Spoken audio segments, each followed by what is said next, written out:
هل جزاء الإحسان إلا الإحسان۔ اب آگے اللہ تعالیٰ نے فرمایا فالصالحات قانتات حافظات للغیب بما حفظ اللہ۔ اب اللہ تعالیٰ نے فرمایا کہ ان خامدوں کے بعد جو ان کی عورتیں ہیں وہ کیسی ہونی چاہیے؟ وہ عورتیں پھر ایسی ہیں فالصالحات، نیک، قانتات، قناعت کرنے والی۔ قانتات کا معنی اللہ کے آگے جھکنے والی، فرما بردار کرنے والی عورتیں جو ہے وہ فرما بردار۔ فالصالحات، عورتیں ایسی ہونی چاہیے جو نیک ہوں اور فرما بردار ہوں۔ یہاں پہ قانتات اگرچہ قنوت رب کے سامنے جو ہے وہ ہوتا ہے، لیکن یہاں پہ قانتا تا کے ساتھ ہے، تو فرمایا حکمرانی تبھی چلے گی نا کہ جب ایک کو حاکم بنایا ہے تو دوسرا اس کی بات بھی مانے، بغاوت نہ کرے۔ جب حکومت میں بغاوت ہوگی تو حکومت کبھی نہیں چل سکتی ہے۔ نیک، قانتات، حافظات للغیب بما حفظ اللہ، حفاظت کرنے والی ہیں ان کی عدم موجودگی میں جو اللہ نے حفاظت دی ہے۔ اللہ نے ان کی عزتوں کی حفاظت دی ہے، تو عدم موجودگی میں، خامد کی عدم موجودگی میں وہ اللہ کی حفاظت کے ساتھ اپنی حفاظت کرتی ہیں۔ اللہ نے اگر انہیں حافظ ان کے اوپر نگہبان بنایا تو خامد ہر وقت تو نہیں نہ رہتا سر پہ، اس نے ہر جگہ پہ تو کیمرے نہیں نہ لگائے ہوئے۔ عورت مارکیٹ میں جائے اور کہیں اور چلی جائے تو کون کیا کہہ سکتا ہے؟ تو عدم موجودگی میں اللہ نے جو حفاظت کی ہے اس کے ساتھ حفاظت میں رہتی ہیں۔ اللہ نے فرمایا اس طرح کر کے اللہ نے معاشرہ بنایا ہے، مردوں کو حاکم اور عورتوں کو صالحات، قانتات، حافظات للغیب بما حفظ اللہ۔ اللہ نے ایسا بنایا ہے کہ عورتوں کو نیک، قناعت کرنے والی اور اللہ کی حفاظت کے ساتھ حفاظت کرنے والی اللہ نے ایسے بنایا ہے۔ اب اللہ نے فرمایا واللاتی تخافون نشوزہن۔ اب اس کنٹری میں بھی اور اس مملکت میں بھی تو اختلافات ہو سکتے ہیں نا۔ اب اللہ تعالیٰ کے نبی صلی اللہ علیہ وسلم کی احادیث کو بھی سامنے اگر رکھا جائے تو نبی صلی اللہ علیہ وسلم نے کتنی جگہوں پہ فرمایا ہے عورتوں کے بارے میں استوصوا بالنساء خیرا، لوگوں کے ساتھ بھلائی، عورتوں کے ساتھ بھلائی کرنا، بھلائی کرنا، بھلائی کرنا۔ اور نبی صلی اللہ علیہ وسلم نے فرمایا خیرکم خیرکم لأہلکم، تم میں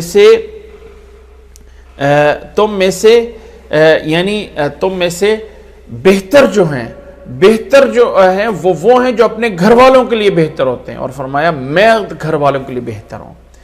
واللاتی تخافون نشوزہن، یہاں سے ایک بات اللہ تعالیٰ بتانا چاہتا ہے، لیکن اس سے پہلے یہ سمجھ لے کہ اللہ تعالیٰ نے پیچھے کہا ہے الرجال قوامون، رجال کو قوامون بنایا۔ فالصالحات، یعنی یہ فا اسی تعقیب میں ہے، یہ وہی فا تعقیبی ہے جس کا ڈیپینڈ ہو رہا ہے پچھلے جملے پہ، کہ اللہ نے مردوں کو جب قوام بنایا ہے تو عورتوں کو صالحات بنایا ہے، عورتوں کو صالحات، قانتات، حافظات للغیب بما حفظ اللہ بنا دیا ہے۔ اور اللہ کے نبی صلی اللہ علیہ وسلم نے مردوں کو عورتوں کے ساتھ حسن سلوک کرنے کا بہت زیادہ حکم دیا ہے، تو اب کہا واللاتی تخافون نشوزہن۔ اب اگر عورت سے فرمایا جن عورتوں سے تمہیں نافرمانی کا ڈر ہو جائے کہ اب یہ عورت مجھ سے نافرمانی کر رہی ہے، تو کیا طریقہ ہے؟ نشز ہوتا ہے اصل میں کسی جانور کا پر نکالنا، تو واللاتی تخافون نشوزہن کہ کوئی عورت جو ہے وہ تم سے یعنی گویا کہ نشوز کر رہی ہے۔ ہم دوسرے لفظوں میں اگر اپنے لفظوں میں کہہ دیں کہ کوئی عورت اپنے آپ سے باہر ہو رہی ہے، اگر تمہیں ان کے اس نشوز کا، تمہارے ساتھ ان کے برے سلوک کا تمہیں ڈر ہو رہا ہے، تو پہلا سٹیپ اللہ نے فرمایا فاعظوہن، ان کو نصیحت کرو، سمجھاؤ۔ یہ اسلام نے پہلا سٹیپ دیا ہے سمجھانے کا۔ اس آیت کو پکڑ کے اسلام کے خلاف نہ تھوپا جائے، اسلام کے اوپر برا نہ کہا جائے، اسلام کے سٹیپ کیے جائیں۔ پہلا، جب ان سے ڈر میں آ رہے ہو تو تب ان کو نصیحت کرو. یہ والی نصیحت کہ اللہ سے ڈر جاؤ، ہمارا گھر ہے، ہم مل جل کے اس میں رہیں، فلاں جو بھی نصیحت ہو سکتی ہے. فَعِظُوهُنَّ وَاهْجُرُوهُنَّ فِي الْمَضَاجِعِ. دوسرا سٹیپ، عورت کی طرف سے نافرمانی ہو رہی ہے تو پہلے نمبر پہ نصیحت، دوسرے نمبر پہ اگر نصیحت کام نہیں دے رہی ہے تو فرمایا وَاهْجُرُوهُنَّ فِي الْمَضَاجِعِ، بستروں میں ان کو الگ کر دو. کسی اچھی بیوی جس کے ساتھ انسان کو بڑا دلی تعلق ہوتا ہے، اس کے لیے بہت بڑی سزا ہوتی ہے کہ خامد اسے اس کا بستر الگ کر دے. اللہ نے فرمایا وَاهْجُرُوهُنَّ فِي الْمَضَاجِعِ، ان کے بستر الگ کر دو، یہ دوسری سزا ہے. ان سے الگ ہو کے ہو جاؤ. اگر اس پر بھی انہیں سمجھ نہ آئے اور اس سے بھی وہ اپنے راستے پہ واپس نہ آئے تو وَضْرِبُوهُنَّ. اب یہاں پہ قرآن ہے اور اللہ تعالیٰ رحیم اور شفیق ہے اور نبی رحمت للعالمین ہے. کوئی انسان بلا وجہ انگلی نہ اٹھائے، اسلام کو سمجھنے کی کوشش کرے کہ اسلام عورتوں کو مارنے کا حکم دیتا ہے. اسلام ایک نظام کو برقرار رکھتا ہے کہ ایک نظام چلانا ہے تو کیسے چلانا. فرمایا وَضْرِبُوهُنَّ، اگر نصیحت نہیں کام آئی ہے، اگر ان کو بستر الگ کرنا بھی ان کو نصیحت نہیں آ رہی ہے تو اب وَضْرِبُوهُنَّ، اب انہیں تو مار سکتے ہو. لیکن کتنا مارنا ہے؟ حدیث میں اس کی قید آ گئی غیر مبرح. اتنا نہیں مارنا ہے کہ ان کے زخمی ہو کے ان کے جسم پہ نشانات پڑ رہے ہیں. ایک ہلکا سا تعدیباً جو ہے وہ کوڑا لگا، یعنی ہلکا سا تعدیباً جو ہے ان کو کوئی نہ کوئی انسان ضرب لگا سکتا ہے. یہ نہیں کہ کوڑے وغیرہ سے، یعنی ایک مناسب تاکہ ان کو سمجھ آ سکے. اچھا، میں ایک بات آپ لوگوں سے شیئر کرنا چاہتا ہوں. بچپن میں اگر بیٹا یا بیٹی حد سے بڑی نافرمانی کر لیں اور باپ اور ماں غصے میں آ کے اس کو تھپڑ لگا دیں یا کوئی مار دیں تو کیا وہ اس کے دشمن ہو جاتے ہیں؟ کیا وہ ماں باپ اس کے دشمن ہو جاتے ہیں؟ دنیا میں اگر سب سے بڑا اگر کوئی تعلق ہے محبت اور پیار کا تو سب سے بڑا تعلق ماں والدین کا اور اولاد کا ہے. اس سے بڑا یعنی بے غرض تعلق کہیں نہیں. اس سے جو ہے کوئی یعنی جو بغیر کسی غرض کے، بغیر کسی مطلب کے ایک تعلق ہے وہ اولاد کا اور والدین کا ہوتا ہے. لیکن اس میں بھی والدین کو کہا گیا ہے کہ والد کو کہا گیا گھر کے اندر ایک کوڑا لٹکا کے رکھ، یعنی ڈرانے کے لیے، بچوں کو ڈرانے کے لیے کوئی نہ کوئی چیز لٹکا کے رکھ کہ بچے ڈرتے رہیں. اگر ہم نے غلط کام کیا تو ابو ہماری پنشمنٹ کر سکتے ہیں، ہماری سزا دے سکتے ہیں. اور جن گھروں کے ہاں یہ ہوتا ہے نا، وہاں کے بچے بڑے ہو کے بڑے فرما بردار بنتے ہیں. اور جن گھروں میں بچپن میں بچوں کو بگاڑ دیا جاتا ہے کہ اگر تو نے میرے بیٹے کو یوں کہہ دیا تو میں تجھے یہ کہہ دوں گی، باپ بیٹے کو یا بیٹی کو تھوڑا سا ڈانٹتا ہے تو ماں آ کے بن جاتی ہے کیوں ڈانٹا ہے، یا ماں ڈانٹے تو باپ آتا ہے، نتیجتاً وہ اولاد بگڑتی ہے. پھر بڑے ہو کے پچھتاتے ہیں، ہائے اب کیا کریں. پھر آتے ہیں مولوی صاحب کے پاس، اللہ دعا کرے ہماری اولاد ہماری فرما بردار بن جائے. اگر ہم بچپن سے جو ہے وہ ایک گھر کا ایک ایسا ماحول ہے، اس گھر کو ایک ہم اپنی کنٹری بنائیں، ایک ملک اور ایک ریاست بنائیں. جب انسان گھر کے اندر صحیح رہتا ہے نا تو کبھی جرت نہیں ہوتی اولاد کی باہر جا کے بگڑیں. کہیں نہ کہیں کمیاں کوتاہیاں ہمارے اندر ہوتی ہیں جس کا نتیجہ جا کے اولاد بگڑتی ہے. تو بتانا مقصد یہ ہے کہ وہاں پہ اگر بچپن میں کسی نے مار دیا، کوئی تھپڑ کوئی چیز لگا دی تو اس کو دشمنی نہیں سمجھا جاتا. پھر بھی مارا باپ نے ہے، مارا ماں نے ہے، اولاد پھر بھی آ کے معافی مانگ لیتی ہے، ابو مجھے معاف کر دیں، امی میں سوری کرتی ہوں، ابو میں سوری کرتا ہوں، ایسا ہوتا ہے کہ نہیں ہوتا؟ تو اگر اتنے قریبی تعلق میں ایسا دشمنی نہیں سمجھی جاتی تو فرمایا خامد کی ذمہ بھی تو ایک بڑا ہے نا، وہ بھی تو ایک گھر کا بادشاہ ہے نا، وہ بھی تو گھر کا قوام ہے نا، اس کو بھی تو ایک محبت ہے نا بیوی کے ساتھ، ایک پیار ہے نا، تو لہٰذا اس سٹیپ کو برا نہ سمجھا جائے، اس سٹیپ کے اوپر انگلیاں نہ اٹھائی جائیں کہ اسلام میں بیوی کو مارنے کی اجازت ہے۔ کہیں پہ خامد نے ایک تھپڑ لگا دیا تو بڑا مسئلہ بن گیا، آج اگر اس نے ہماری بیٹی پہ ہاتھ اٹھا دی ہے تو اب تو بس ختم معاملہ، اب یہ کیسے ہو سکتا ہے کہ ہماری بیٹی اس کے گھر میں رہ لے، اس نے ہماری بیٹی پہ ہاتھ اٹھا دیا، او اتنا بڑا جرم، اس نے اب میری بیٹی پہ ہاتھ اٹھا دیا۔ صرف اس معاملے کو، بھائی معاملہ کیا تھا، مین ریزن کیا تھی، مین مسئلہ کیا تھا، اس کو تو سمجھو، اس کو تو سمجھو۔ صرف یہی حمایت کرنی ہے کہ بس جی اس نے ہاتھ اٹھا دیا، وہ بھائی اسلام میں موجود ہے وَضْرِبُوهُنَّ، لیکن اس کے بھی سٹیپ ہے۔ ہم لوگ جو ہے نا، اللہ تعالیٰ میں ہدایت دے، ہم افراط اور تفریط کے شکار ہوتے ہیں، کہیں جا کے ادھر اتنا پھیلا دیا اور کہیں جا کے اتنا کلوز کر دیا۔ اسلام وہ ہے جو ہمیں درمیانہ روی میں چلاتا ہے، میانہ روی میں لے کے جاتا ہے، نہ حد سے زیادہ جو ہے نفرت میں جائیں اور نہ حد سے زیادہ جو ہے، وہ اللہ کے نبی صلی اللہ علیہ وسلم کی حدیث مجھے بچپن میں کیا جب پڑھتے ہوتے تھے نا، تو اللہ کے نبی صلی اللہ علیہ وسلم کی حدیث ایک مجھے یاد کی تھی، وہ ایسی یاد ہوئی کہ باقی کچھ بھولتا ہے نہیں بولتا، وہ نہیں بھولتی۔ الفاظ ایسے تھے، احبب حبیبک ہونما عسى ان يكون رقیبک یوما ما، ابغض بغیضک ہونما عسى ان يكون حبیبک یوما ما۔ نبی صلی اللہ علیہ وسلم نے فرمایا احبب حبیبک ہونما، جب محبت ہے نا تو اس کو بھی ایک لیمٹ پہ جا کے لگاؤ، اتنا نہ بڑھ جاؤ، اس دیوانگی تک نہ چلے جاؤ کہ کل کو اگر تمہارا وہ دشمن بن جائے تو تمہیں شرمندگی ہونی پڑے۔ اور اگر کسی کے ساتھ دشمنی کرنی ہے، ابغض بغیضک ہونما، اگر کسی کے ساتھ کوئی بغض کرنا ہے تو اس کو بھی ایک لمٹ میں رہو، ایک لمٹ میں، کل کو اگر وہ دوست بن جاتا ہے تو شرمندگی نہ ہو کہ اس کے لیے تو میں نے یہ کیا تھا نا، آج میرے سامنے آ رہا ہے۔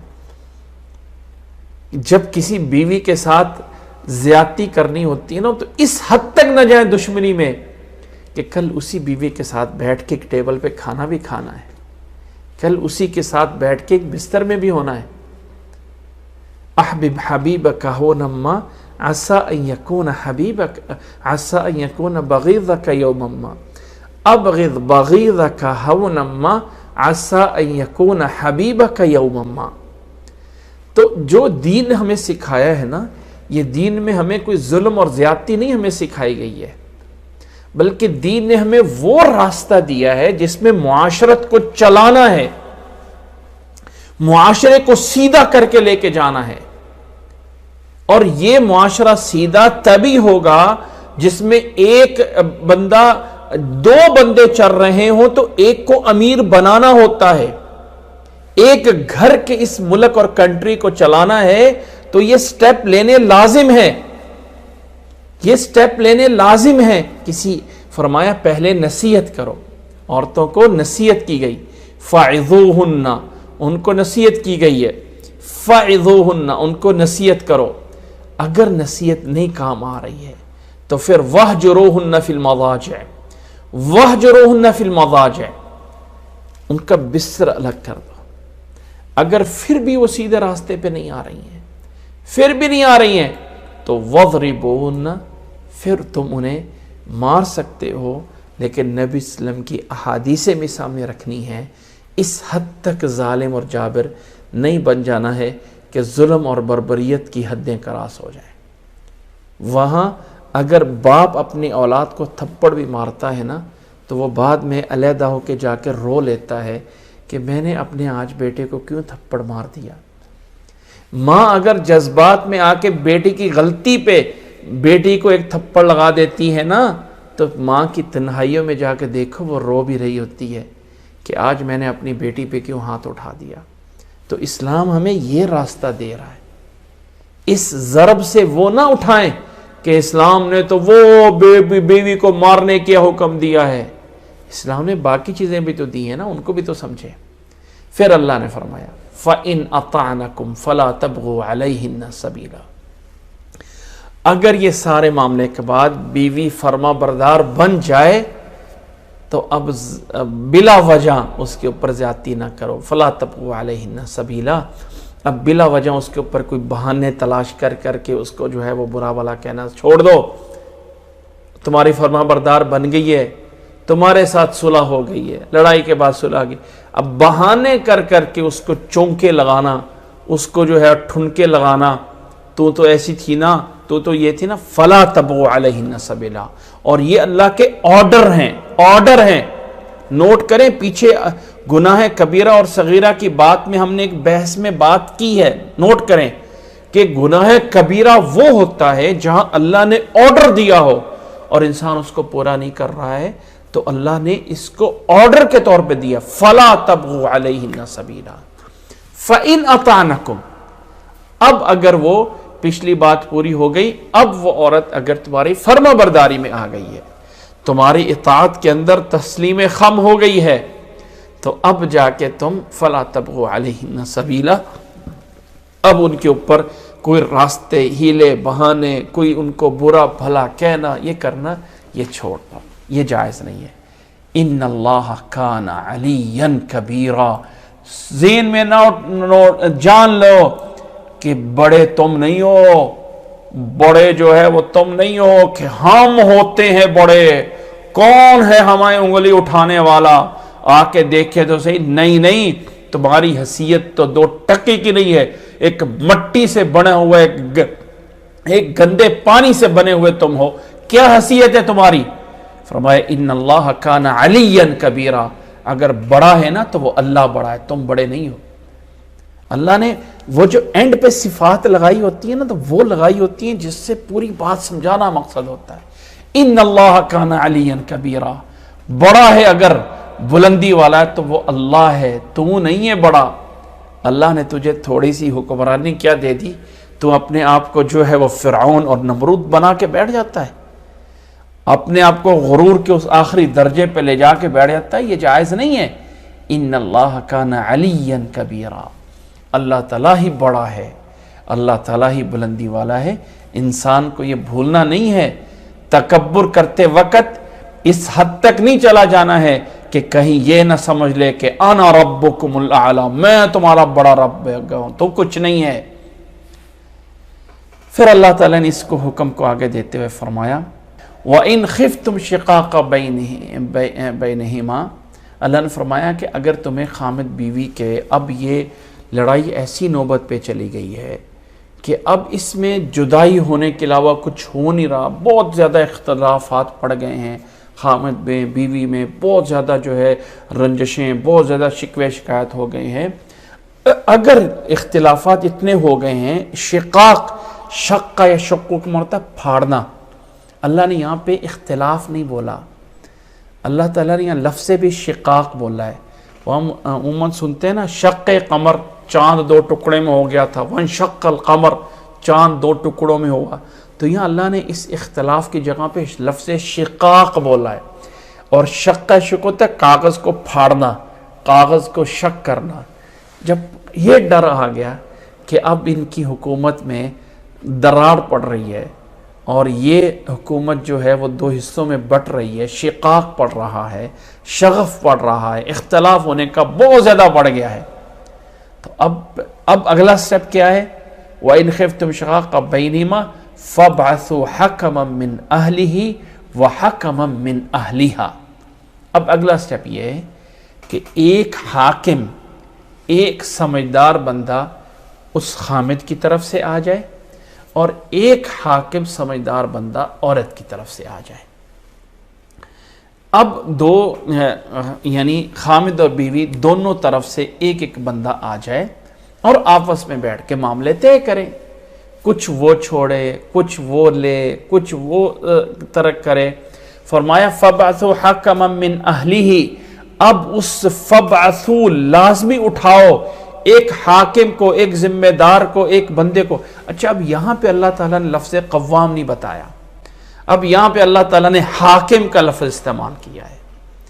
اللہ تعالیٰ نے قرآن مجید میں جو بھی لفظ استعمال کیے ہوتے ہیں نا، ہر لفظ میں اللہ تعالیٰ کی کوئی نہ کوئی حکمت ہے.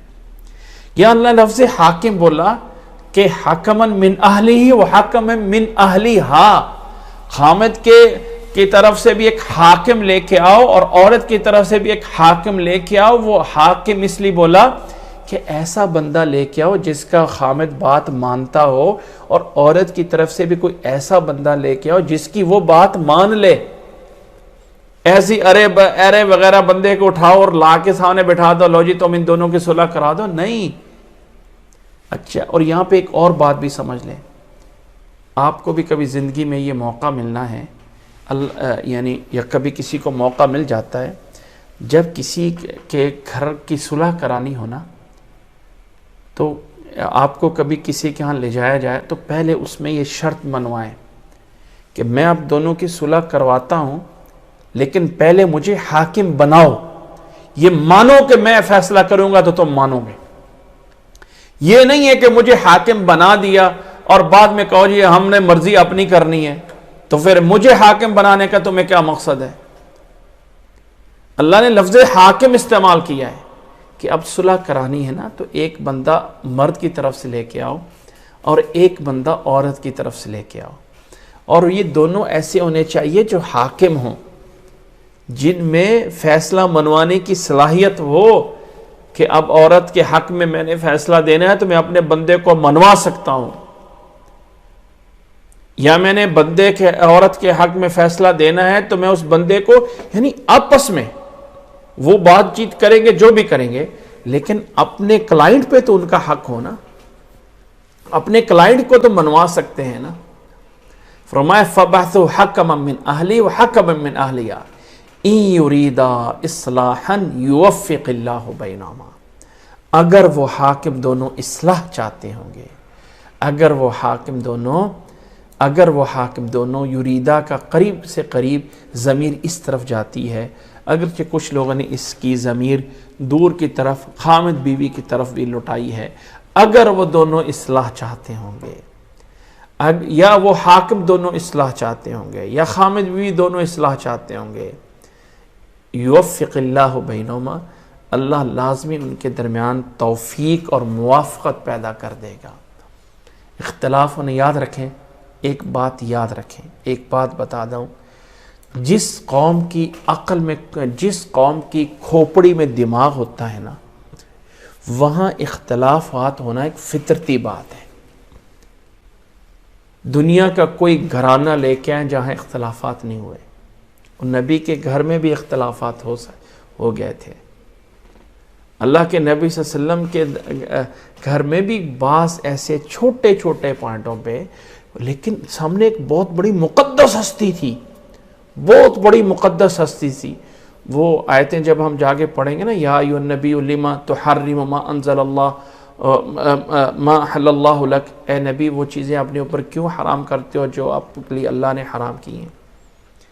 ایک موقع پہ عورتوں نے، نبی کی بیویوں نے یہ بھی کہا تھا، ہم جمع ہو کے نبی صلی اللہ علیہ وسلم سے کہتے ہیں ہمارے لیے بھی اب کچھ نہ کچھ سامان ہونا چاہیے، اور ہمیں بھی جو ہے وہ کوئی تھوڑا سا دنیا کے لحاظ سے بڑا ہونا چاہیے. وہ جس پہ سورۃ احزاب کی آیات تخیر آ کے نازل ہوئی تھیں. تو ایسا ہو سکتا ہے. اللہ کے نبی صلی اللہ علیہ وسلم نے حضرت عائشہ سے کہا تھا نا، مجھے پتہ ہے جب تو ناراض ہوتی ہے اور جو تب مجھ سے خوش ہوتی ہے. فرمایا اللہ کے نبی کیسے آپ کو پتہ چلتا؟ کہنے لگی، اللہ کے نبی نے فرمایا جب تم مجھ سے ناراض ہوتی ہے نا تو تم کہتی ہے رب ابراہیم، مجھے ابراہیم کے رب کی قسم، یا مجھے رب ابراہیم، اور جب تم مجھ سے خوش ہوتی ہے نا تو رب محمد کا نام کہتی ہو، رب محمد. فرماتی ہیں اے اللہ کے نبی میں نے تو آپ کا نام ہی آگے پیچھے کیا ہے نا، اور تو کچھ نہیں کیا. تو جہاں ایک تعلق ہوتا ہے نا نزاکت کا، وہاں یہ بات بھی نوٹ کی گئی کہ عائشہ میں جانتا ہوں جب تو خوش ہوتی ہے تو رب محمد کہتی ہے، اور جب تو خوش نہیں ہوتی ہے تو رب ابراہیم کہتی ہے. تو کہنے کا بتانا کا مقصد یہ ہے، یہ باتیں تو چھوٹی چھوٹی ہیں لیکن بتانا مقصد یہ ہے کہ جس قوم کی کھوپڑی میں دماغ ہے نا وہاں اختلافات ہونا ایک فطرتی بات ہے. کمال یہ ہے کہ اختلافات کو حل کیسے کیا جائے. اب ٹائم ذرا کم ہو رہا ہے، وگرنہ اختلافات نبی صلی اللہ علیہ وسلم جب اس دنیا سے رحلت فرما گئے، جب اس دنیا سے کوچ کر گئے، تو اللہ کے نبی کے صحابہ آپ پہ جان قربان کرتے تھے، لیکن پھر بھی کچھ مسئلوں میں اختلاف ہوا. اللہ کے نبی صلی اللہ علیہ وسلم کو موت آئی ہے یا نہیں آئی ہے؟ حضرت عمر تلوار لے کے کھڑے ہو گئے، جس نے کہا موت آئے گی میں گردن اڑا دوں گا. اللہ کے نبی صلی اللہ علیہ وسلم کو غسل دیا جائے نہ دیا جائے؟ اللہ کے نبی صلی اللہ علیہ وسلم کو کہاں دفن کیا جائے؟ مہاجرین کہتے ہیں آبائی علاقہ مدینہ ہے، وہاں جا کے دفن کریں گے. مدینہ والا کہتے ہیں ہم یہاں کریں گے. تیسرا گروہ کہنے لگا انبیاء کی زمین بیت المقدس ہے، وہاں جا کے دفن کرتے ہیں. اختلاف ہوا. اللہ کے نبی صلی اللہ علیہ وسلم کے بعد خلیفہ کس کو بنایا جائے؟ اختلاف ہوا. اللہ کے نبی صلی اللہ علیہ وسلم کو، اللہ کے نبی صلی اللہ علیہ وسلم زندگی میں جس لشکر اسامہ کو روانہ کر چکے ہیں، اب اس کو جانے دیا جائے نہ جانے دیا جائے؟ اللہ کے نبی صلی اللہ علیہ وسلم کے بعد جن لوگوں نے زکوٰۃ دینے سے انکار کیا، ان سے لڑائی کی جائے یا نہ کی جائے؟ اتنے اختلافات ایک لمحے میں پیدا ہوئے. لیکن حل کیا ہے؟ ایک اصلاح مقصد تھا. ایک دلیل آ جاتی، اختلاف ختم. ابو بکر نے خطبہ دیا، عمر چپ ہو کے بیٹھ گئے. کہا ایسے لگتا ہے جیسے آیت ابھی نازل ہو رہی ہے. ابو بکر نے کہا او لوگوں، میں نے نبی صلی اللہ علیہ وسلم سے سنا تھا انبیاء جہاں فوت ہوتے ہیں وہی دفن کیے جاتے ہیں. خاموش چپ. جہاں حضرت عائشہ کے حجرے میں فوت ہوئے وہیں دفن کر دیے گئے. بہرحال بتانا مقصد یہ ہے کہ اختلافات ہونا یہ فطرتی بات ہے. اختلافات کو حل کیسے کرنا ہے؟ حل کیسے کرنا ہے؟ اپنی ذاتی ضد چھوڑ دے. میں ایک بات بنیادی بتا دیتا ہوں. اگر خامد بیوی ایک بنیاد بنا لیں، یہ جو جذبہ ہے نا میں جیت گیا اور میں ہار گئی یا میں جیت گئی وہ ہار گئی، یہ چھوڑ دے، اللہ کی قسم بہت جلدی صلح ہو جائے گی اور کبھی لڑائی نہیں ہوا کرے گی. صرف جذبہ یہ چھوڑ دیں. ہوتا ہے باتیں بھی کر رہے ہیں نا، تو باتوں میں بھی کوشش کرنی کہ میری بات اس کے اوپر آ جائے. یہ جذبہ چھوڑ دیں کہ میں جیت گیا. اور کس سے جیتنا ہے اور کس سے ہارنا ہے؟ کوئی بیگانہ دشمن تو نہیں، اپنا ہی تو ہے. صرف اختلافات ہونا فطرتی بات ہے.